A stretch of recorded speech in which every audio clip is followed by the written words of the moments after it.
Verstappen n'a plus gagné depuis Abu Dhabi 2025. Il débarque sur le circuit de sa carrière avec une upgrade majeure dans la chaleur la plus brutale de la saison. Pendant ce temps, Hamilton vient de gagner son premier Grand Prix avec Ferrari et entre dans la course au titre. Et Antonelli, leader du championnat avec 156 points, est dos au mur après son DNF à Barcelone. Mais avant de partir plus en détail sur l'analyse du Grand Prix, on va commencer avec la reconnaissance du circuit. On est au Red Bull Ring ce week-end, un circuit qui fait 4 km 318. On est sur un circuit qui est très court, les erreurs se payent à chaque tour. On a énormément de zones de gros freins sur circuit, un dénivelé quand même significatif, 3 zones d'aéro actives. Sur ce début de saison, on est sur un des circuits avec la plus haute altitude, 678 mètres au total. On va être sur un air moins dense et un turbolag plus difficile à gérer sans MGUH. Et si jamais on fait une rétrospective de ces 5 dernières saisons sur le Grand Prix d'Autriche, en 2021, Max Verstappen part en pole, gagne le Grand Prix. En 2023, dans son ère de domination avec Red Bull, Max Verstappen part en pole et gagne le Grand Prix. En 2025, c'est Norris qui était parti en pole et qui a gagné le Grand Prix. Et donc on le voit bien, Verstappen au Red Bull Ring, c'est le record absolu. Allez, c'est parti. Maintenant, passons sur la grille. Le championnat, le top 10 après Barcelone. On retrouve Kimi Antonelli en tête de ce classement avec 156 points. Lewis Hamilton qui fait son retard du coup à 115 points. Derrière,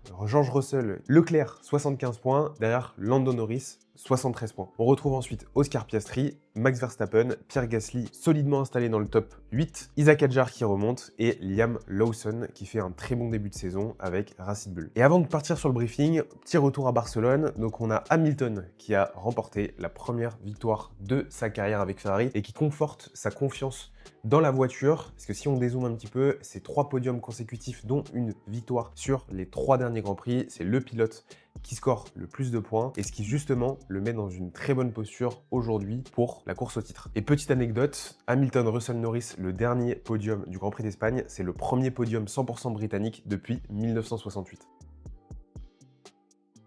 Ok, maintenant passons au briefing. Et la première question qu'on va se poser, c'est est-ce que Verstappen peut gagner sur sa piste avec une voiture moins dominante? On l'a vu, malgré les résultats de la duo qui positionne le moteur Ford en première position, bien Verstappen n'a pas gagné depuis Abu Dhabi en décembre 2025. Son meilleur résultat de la saison en 2026, c'était une P3 au Canada. Et il débarque sur les Red Bull Ring avec la deuxième upgrade majeure de la saison sur sa RB22. Le problème ciblé, le poids. Laurent Mekies a confirmé aux médias que l'upgrade, je cite, ne serait pas suffisante pour tout combler. Et la question à se poser, c'est est-ce que Verstappen peut faire un exploit ce week-end avec la 3e, 4e meilleure voiture du plateau.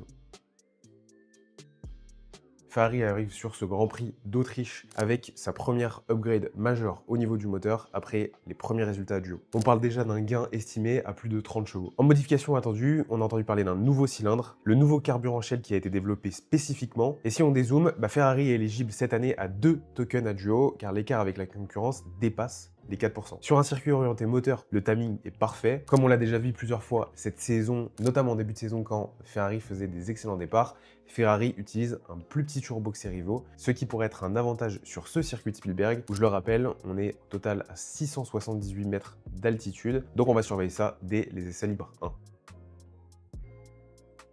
McLaren arrive à Spielberg avec sa propre version de l'aile Macarena. Ferrari l'a déployé depuis Miami, Red Bull également. McLaren sera le dernier top team, mis à part Mercedes, à le tester, mais uniquement en essai libre 1 et essai libre 2. On est sur une phase expérimentale, il ne sera logiquement pas introduit en course. D'ailleurs, McLaren a annoncé avoir retardé une de ses upgrades majeures qui va concerner l'aéro. Allez, maintenant on passe au bulletin météo. On va être sur un week-end très chaud. On va commencer avec le vendredi, les essais libres 1 et les essais libres 2. On est sur un grand soleil et une température estimée à 33 degrés dans l'air. Le samedi pour les qualifs, idem, on sera plutôt sur une température estimée à 34 degrés dans l'air. Et pour la course, on monte encore, on sera sur une température estimée à 35 degrés dans l'air et plus de 50 degrés en piste. Donc il faudra surveiller cette chaleur sur 2 pans, à la fois le côté humain, mais également le côté stratégique, où on aura une usure des pneus plus élevée. On va être sur une stratégie probable à 2 arrêts. Il faudra aussi suivre la fiabilité des moteurs. On l'a vu notamment avec Mercedes qui enchaîne plusieurs DNF. Les moteurs vont être mis à rude épreuve. Et la nouvelle spec Ferrari sera testée dans des conditions très compliquées.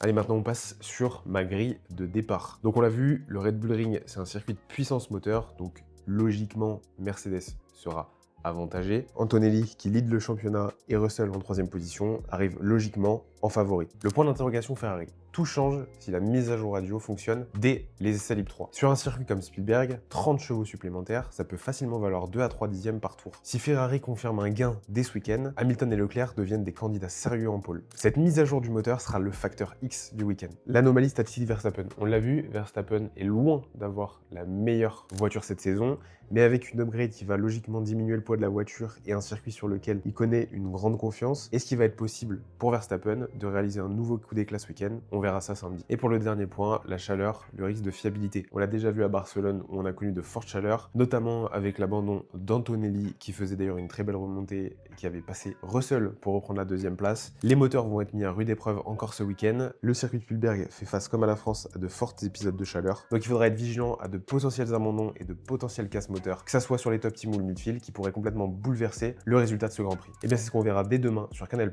On aura les essais libres vendredi sur Canal+ Sport à 13h15, la deuxième séance d'essais libres à 16h15. Samedi, vous pourrez retrouver les essais libres 3 à 12h15 et les qualifs à partir de 15h40 sur Canal+ Sport. Et pour dimanche, la grille de départ sera à 13h50 en direct de Canal+ Sport 360 et le départ du Grand Prix sera donné à 15h sur la chaîne Canal+.